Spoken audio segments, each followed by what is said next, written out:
Quando eu estou aqui, vivendo esse momento lindo,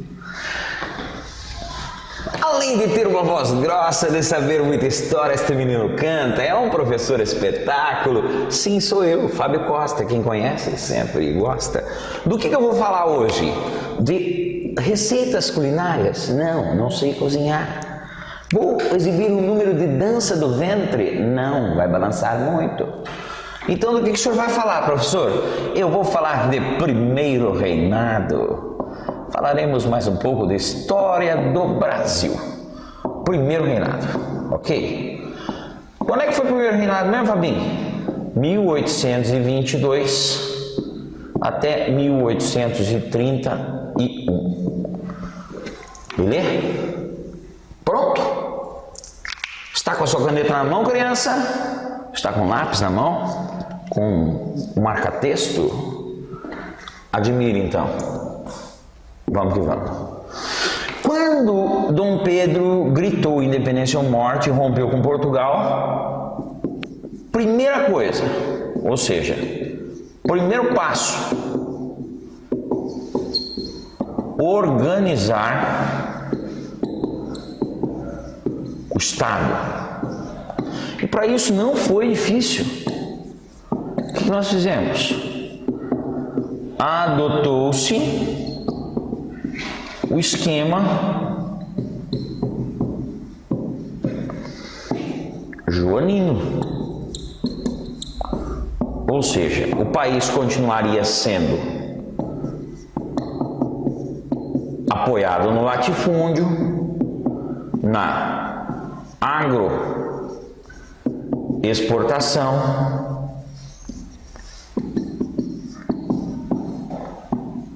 e no escravismo. Então, meus amores, se vocês forem analisar essa aqui a fria forma, nós vamos ter então um apoio sobre uma estrutura chamada de plantation, utilizada na América Central, tá? Agora, um país autônomo precisaria de uma constituição. Essa Constituição, vamos lembrar que a Assembleia Constituinte foi da época do Ministério dos Andrada. Essa Constituição, ela teve um pré-projeto e teve a carta em si. Esse pré-projeto, ele é de 1823, conhecido então como Constituição da Mandioca, um nome sugestivo, Constituição da Mandioca. Por que chamava menino danado? É para você essa pergunta. Por que chamava Constituição da Mandioca? Pensou besteira, né? Não é nada disso que você está pensando, danadinha. Amores, como nós tínhamos uma base escravismo, a ração desse escravo era a base de farinha de mandioca. Então, um período em que era bom negócio plantar mandioca para se fabricar farinha. Quanto mais alqueire de mandioca você tivesse plantado, mais renda você tinha, mais espaço você teria na política. Então, esse pré-projeto, ele era extremamente elitista. Agora, detalhe, que não quer calar. Quando Dom Pedro reuniu os constituintes, ele disse assim: elaborem uma constituição e façam algo que eu goste e aprove. Esse e aprove significava nas entrelinhas: não tentem meter bola nas minhas costas. Eu não quero ser traído. E aonde que o pré-projeto Constituição da Mandioca desagradou Dom Pedro? Quando falou de tripartição de poderes. A partir daí, gente, lascou geral.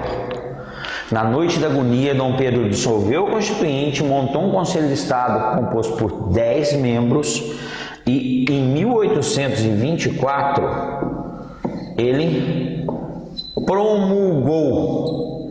Não, ele não promulgou. Ele outorgou uma carta. Por sinal, desses termos promulgar e outorgar, eu quero que historicamente vocês entendam uma coisa. O promulgado é aprovado, o outorgado é imposto. Então, a nossa primeira Constituição é de 1824, ela é outorgada e ela tinha algumas características. A primeira delas, nós tínhamos um Estado com religião oficial. As constituições seguintes vão ser um chamado Estado laico. A nossa primeira, 1824, não. Tinha uma religião oficial que era o catolicismo. Outra particularidade dessa Constituição aqui, os chamados 4 poderes. E esses 4 poderes, não havia entre eles um equilíbrio, tampouco uma autonomia, porque eles eram, respectivamente, poder executivo, legislativo, judiciário e moderador. Vocês estão vendo que o M está bem maior.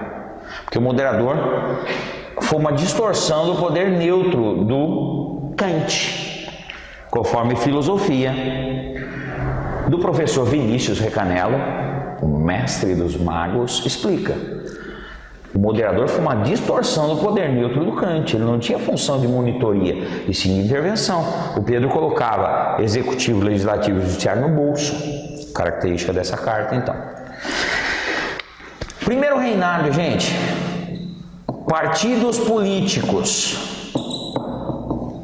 Eram 2. Esses partidos políticos, então, do primeiro reinado eram, respectivamente, Partido Português e Partido Brasileiro. Só 2 partidos políticos. Agora, é sempre uma sequência legal que eu faço para não confundir a cabeça de vocês. O Partido Português, ele era o quê? Urbano. O Partido Brasileiro, ele era rural. O Partido Português era centralizador. O Partido Brasileiro era descentralizador. O Partido Português era antidemocrático. O Partido Brasileiro era antidemocrático. Opa! É igual, professor?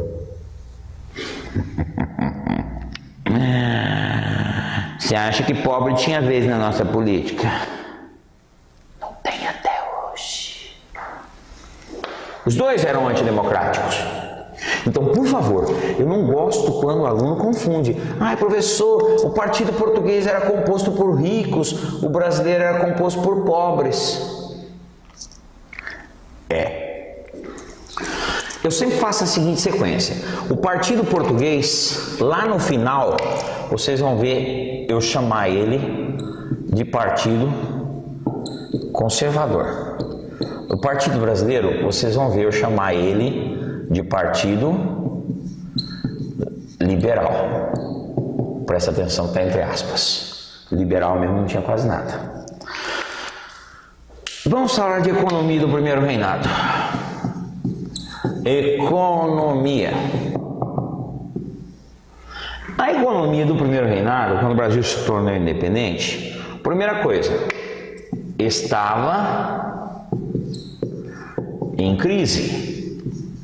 Por que estava em crise, Fabinho? Primeira coisa, amores, nós tivemos que pagar pela nossa independência. Aquela velha história. Por que a Inglaterra apoiou a nossa independência? Porque seria uma forma interessante de ganhar dinheiro a curto e médio prazo. Os ingleses convenceram os portugueses a reconhecer a nossa independência em troca de 2 milhões de libras esterlinas, que era dinheiro que dava para comprar alguma pamonha.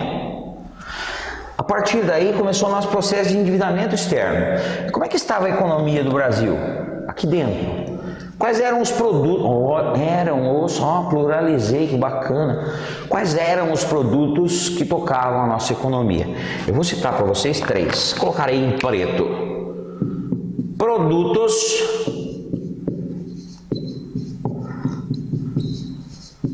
exportados. O Brasil tinha alguns produtos exportados e sobre eles ganhava-se dinheiro. Afinal de contas, sobre as exportações ganhava-se dinheiro, sobre as importações ganhava-se dinheiro. Os produtos exportados eram algodão, couro, açúcar. Como era a situação desses 3 produtos no que diz respeito à concorrência? Algodão, o Brasil enfrentava a concorrência dos Estados Unidos da América. No couro, enfrentávamos a concorrência dos nossos irmãos argentinos. O açúcar, enfrentávamos a concorrência do açúcar produzido na região centro-americana chamada Antilhas. Grande parte desse açúcar aqui, dominado inclusive nessa época ainda por Holanda, quando não Inglaterra. Ou seja, estávamos em crise, não havia como aumentar a arrecadação, porque você deve estar raciocinando aí do lado de lá da nossa telinha.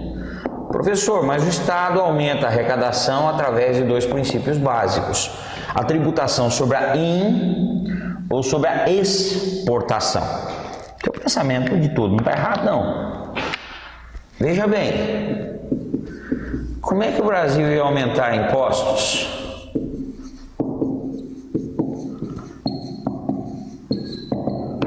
Sobre a exportação.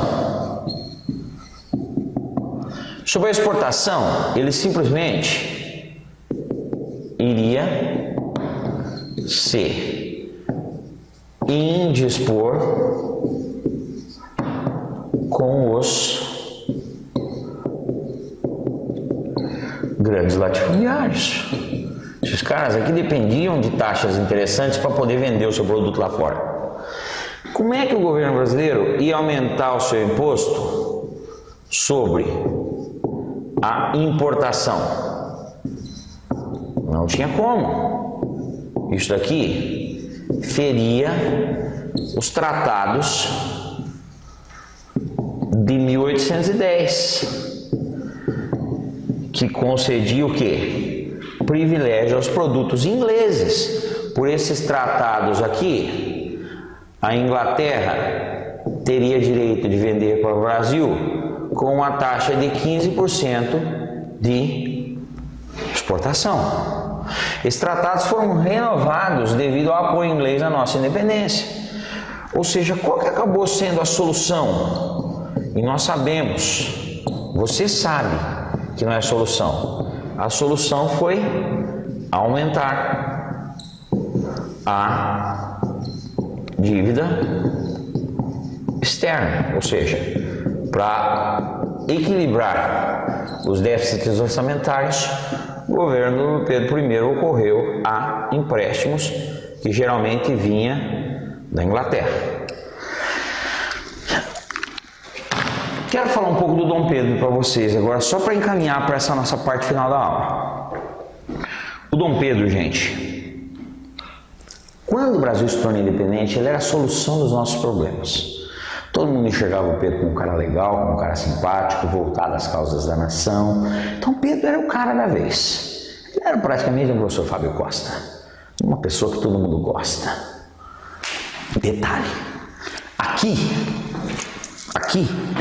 ele já mostrou que ele não era tão legalzinho assim, porque quando ele não concordou com o controle do seu poder, ele dissolveu a Constituinte na noite da agonia, ele outorgou uma Constituição, ele sucou essa Constituição garganta abaixo dos brasileiros.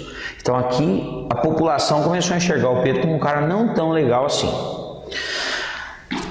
A partir de um dado momento, fatos fizeram com que o prestígio que o imperador detinha declinasse.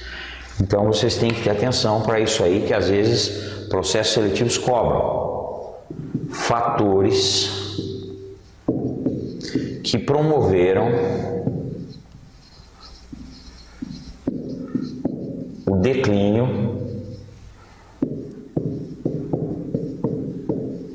do prestígio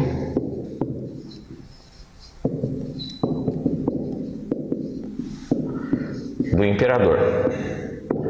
Eu quero lembrar uma coisinha para vocês, viu? Em meio a essa crise que se avolumava, o Banco do Brasil faliu. Então o que nós vamos ter hoje aqui é a sequência do segundo Banco do Brasil, que daí vai ser Ministério da Conciliação do Pedro II, que é um assunto que vai vir mais adiante. O prestígio do Dom Pedro II passou a ser abalado a partir de 3 episódios. Eu vou listar para vocês aqui, no cantinho do quadro, os 3 episódios na ordem cronológica. O primeiro evento chamou-se Confederação do Equador. Confederação do Equador, mais uma vez, no barril de pólvora político chamado Pernambuco. O que foi a Confederação do Equador? Pernambuco, como estava numa situação danada pela crise econômica, Pernambuco começou um movimento revoltoso. Inclusive os pernambucanos ameaçaram até adotar provisoriamente a Constituição da Colômbia. E tinha o nome Confederação do Equador era pela proximidade da região da linha divisória do Equador. Um dos líderes desse movimento revoltoso era um padre, o carismático Frei Caneca. Quando Pedro viu esse levante pernambucano contra o Império, o que ele fez? Abafou de forma sistemática, de forma enérgica o movimento, inclusive condenando Frei Caneca à morte. O Frei Caneca, o desfecho da Confederação do Equador foi a execução do Frei Caneca. Até tem toda uma mística em cima da execução do Frei Caneca, que os carrascos foram trocados, o sistema de execução foi alterado. Mais ou menos igual a Alta Compadecida, quando o pessoal do cangaço fala que das armas tá padre. Por que isso provocou a queda do prestígio do imperador? Porque ele mandava executar um padre numa região populosa de um país que tinha como religião oficial o catolicismo. A Confederação do Equador, meus amores, vai ter que ser relacionada, às vezes, às provas, os processos seletivos, tanto de vestibular quanto concurso, eles relacionam a Confederação do Equador à questão religiosa do segundo reinado, Pedro II. Também falaremos disso num momento propício. A partir daí, o prestígio do Pedro lá na região Nordeste já ficava comprometido. Mas nada está tão ruim que não possa piorar. Ocorreu outro probleminha. Esse outro probleminha foi chamado de Guerra da Cisplatina. Confederação do Equador, para quem gosta de data, 1824, Guerra da Cisplatina, 1825/28.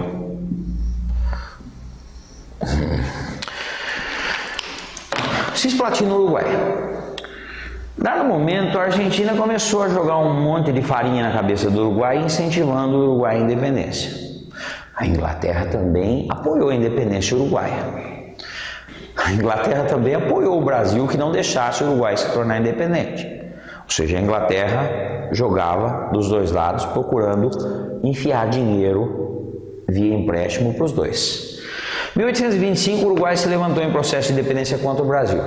Pedro não arregou. Pedro enfrentou os uruguaios para continuar mantendo a Cisplatina como área de domínio. Detalhe, foi uma catástrofe. O Brasil, para começar, não tinha estrutura militar para isso, não tinha sequer exército organizado. Na Guerra da Cisplatina, nós tivemos algumas consequências drásticas para o Brasil, entre elas, aumento do processo de endividamento externo, precisamos emprestar dinheiro para se manter no conflito. Segundo, o Pedro, sacanagem, cara, ele começava a mandar sequestrar jovens para colocá-los na luta como voluntários especiais. Uma pergunta para você, neném, que está desse lado aí todo confortável. O que você acha que a sua mãe ia achar de um cara que te sequestrasse, colocasse um trabuco na sua mão e mandasse você para a roça lutar? Mamãe ia gostar? Ou seja, insustentável. E o Uruguai ganhou. A população brasileira foi tão conivente com a independência uruguaia que até um versinho de autor desconhecido foi veiculado nas ruas quando o Uruguai conseguiu se tornar independente. E esse verso era mais ou menos assim, na voz de Clodovil Hernandes, falecido, que Deus o tenha. A corte vai de luto, a cidade se ilumina, acabaram-se nossas desgraças, lá se foi a Cisplatina. Brava gente brasileira, longe vá temor serviu, que nos esqueçamos dos estrangeiros e nos preocupemos com o Brasil, meu amor. Ou seja, na nossa bandeira hoje tem ordem e progresso, ou seja, neném, se não aguenta brincar, não desce pro play. Se tu não tem ordem, não tem como ter progresso. Eu tinha um Brasil com uma dívida danada, com crise, enfrentando concorrência, com uma lei toda lascada, e o Pedro queria manter extensão da Cisplatina, ou seja, o prestígio dele caiu mais ainda. E como nada não tem como descer mais, aconteceu o quê? Um terceiro episódio, que é o chamada sucessão do trono português. Sucessão do trono português é do ano de 1826. O Dom João VI morreu envenenado por cicuta. A partir daí, a quem foi oferecido o trono? Ao herdeiro de direito, que era o Pedro. O Pedro pensou, cara, eu já estou mais sujo do que pau de galinheiro. Se eu falar que vou para Portugal, os caras vão me fritar. Mas eu tenho uma ideia. Eu vou mandar a Maria da Glória, que é minha filha mais velha, para Portugal, como herdeira do trono português. Eu vou abrir mão do trono português em prol da Maria da Glória. Eu peço para o meu irmão Miguel, que está em Portugal, ser tutor da Maria da Glória até ela se tornar um pouquinho mais velhinha. A menina tinha pouco de 10, 11, 12 anos. Quando ela se tornar mais velha, tipo uns 14 anos, eu caso ela com o meu irmão. Você deve estar pensando, doente. Era normal o casamento entre parentes no Brasil europeu. Então ele casaria a filha com o irmão, a sobrinha e o tio. A partir daí eu serei imperador do Brasil e pai da rainha de Portugal. E mandou a Maria da Glória para lá. Chegou lá, a menina tomou um pedala do tio, que usurpou o trono português. O que restaria ao Dom Pedro? Abrir mão do trono brasileiro, ir para Portugal e brigar com o irmão pela posse do trono português. Foi isso que ele fez. 1831, Dom Pedro abdica, vai para Portugal, toma o trono português do Dom Miguel, onde se torna Pedro IV, rei de Portugal, morre em meados dos anos 1830, e quem fica no trono português após a sua morte foi sua filha, Dona Maria, até meados do século XIX. Com a sua abdicação, ficava no Brasil um legítimo brasileiro. O nome desse menininho, Pedro de Alcântara. E esse menino ficava no Brasil com aproximadamente 5 anos. A partir daí nós éramos pelo menos politicamente independentes. O trono estava legado a um brasileiro legítimo. O Pedro de Alcântara não teria condições de desempenhar o cargo pela sua menoridade. Esse poder seria exercido por um conselho de regentes, conforme determinava a nossa Constituição. Mas aí já é um momento chamado de período regencial. Próxima aula. Tchau.